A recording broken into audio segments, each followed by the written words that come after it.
Newcastle getting the win, and deservedly so, man. And I'm going to have a little talk about Newcastle right now because I've got something I want to say about Newcastle I've been meaning to say for a long time. In my opinion, Newcastle is the most entertaining team to watch in the Premier League.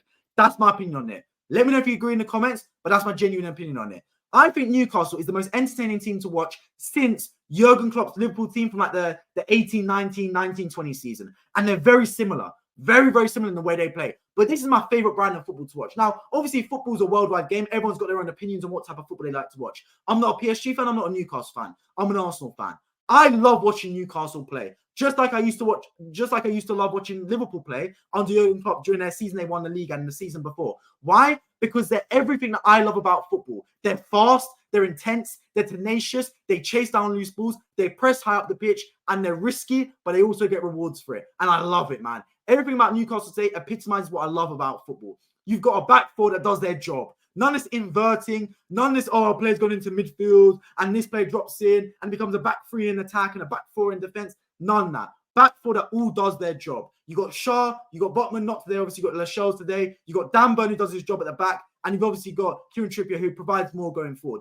Fantastic. You got three in midfield, and you've just got three workhorses. Just like Liverpool used to have Henderson, Wijnaldum, Fabinho, Newcastle have got Sean Longstaff, Bruno Guimaraes, and Sandro Tonali. Three fighters in that midfield, man. Absolute fighters. Will bomb up and down that football pitch all day, every day, and they will not shirk a challenge and they'll go for every single 50-50 ball. And you love that. Trust me, as a football fan, guys, anyone that loves football knows this, whether you support Newcastle, Arsenal, Manchester United, or Barnet, your local team, whatever. You will always, always love a player that gives 100%. Always. And fan will never, ever get on a player that gives 100%. And you can never, ever say that Bruno Guimaraes and Sandro Tonali don't give 100%. Every single time they step on that football pitch, they give 110% if they could, man. Going into every challenge, cheering it on. And the thing about Sandro Tonali and Bruno Guimaraes as well, not only do they give 100%, they match it with technical brilliance as well. These are not just players that have effort. These are not just players that are tenacious. These are not just players that are warriors. They have all that, plus they've got technical ability to match it. Imagine that. Imagine if Havertz had effort like these guys. Imagine if Ødegaard has effort, by the way. But that's why I love Newcastle players. Because Newcastle now not only got a team that are fighters, that are warriors, that are tenacious, they're matching that with fantastic technical ability. And when you mix in this formula and this mixture of technical ability with warrior tenacity, with clinicality up front, with defensive assurance, you make a good football team. And Newcastle are entertaining, man. Newcastle today against PSG were everything I want to see in a football match. Everything I want to see. Fighting up and down the pitch, deserved every single shot they got, every single goal they got. Well deserved, man. So yeah, I'm looking at this game and I'm a massive fan of what Eddie Howe's doing. Thought he's done a fantastic job. I look at Newcastle as well going forward. Isak, as I said before, second best striker in the Premier League in my opinion. I think it's a toss-up between him and Ivan Toney, but I'm giving it to him since Ivan Toney's still out with his gambling ban. So for me, Isak's fantastic. He's that perfect complement, perfect fold for the rest of the Newcastle players. He's a hold-up striker, but also can run in behind as well. He's literally one of the most complete strikers in world football right now, Alexander Isak.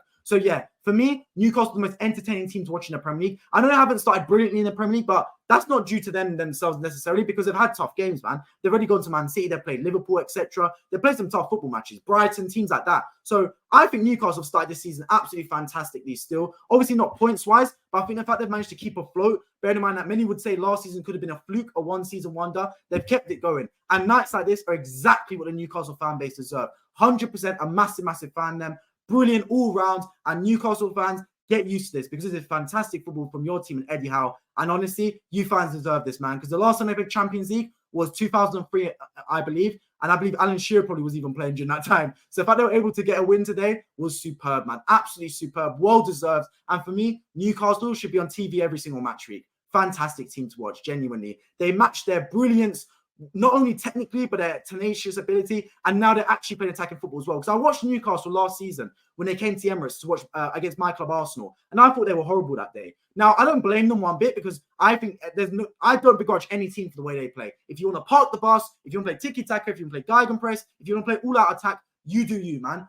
I'm never, ever going to begrudge a team for sitting back and defending. Never, ever, in my opinion, because I understand that not every team's going to play tiki-taka football because otherwise, Man City are going to win a league because they're the best at it. So I appreciate 100% if teams want to play different styles of football. But when I watched that game between Arsenal and Newcastle at the Emirates, I watched a game where, as an Arsenal fan, I was in there thinking, Newcastle, do something, man. Do something. Like, come on, like, attack us. Maybe you might get a goal. But Newcastle went to the Emirates, drew 0-0, and they came to get a 0-0. There was no two ways about it. Eddie Howe lied in his press conference saying, oh, we came to win the game. Brother, that's lies. Everyone knows it. You came for a 0-0. Admit it. But nowadays with Newcastle, especially at home at least, they're very good. But that's the thing about Newcastle. They're very adaptable. At home, they can play really attacking, front-footed football. But equally, away from home, they can defend really well and get those clean sheets. Like, you watched a game last 2 weeks ago at San Siro against Milan. I watched it. I reviewed it on this channel. They were not the best going forward, Newcastle. If anything, I thought they were not at all going forward. I thought they had no attacking threat. But one thing they did do, Newcastle, in that game was defend superbly. They came out of the San Siro with a clean sheet. And guys, look, if you win all your home games and draw all your away games, you're finishing top of your group. That's how it is. You're finishing top of your group. That's how it's going to be. So Newcastle, I think they're brilliant because they're one of the only teams in the Premier League, in my opinion. I don't think Man City can do this. I don't think Arsenal can to an extent. And Man City can to an extent. But Newcastle are really good at showing both sides of their game. The attacking tenacity and the attacking ability to go all-out attack at home and play all-out attack with some kind of reserve, but also the ability away from home to play really well defensively and grind out results. And so for that, I commend Newcastle. Superb performance once again.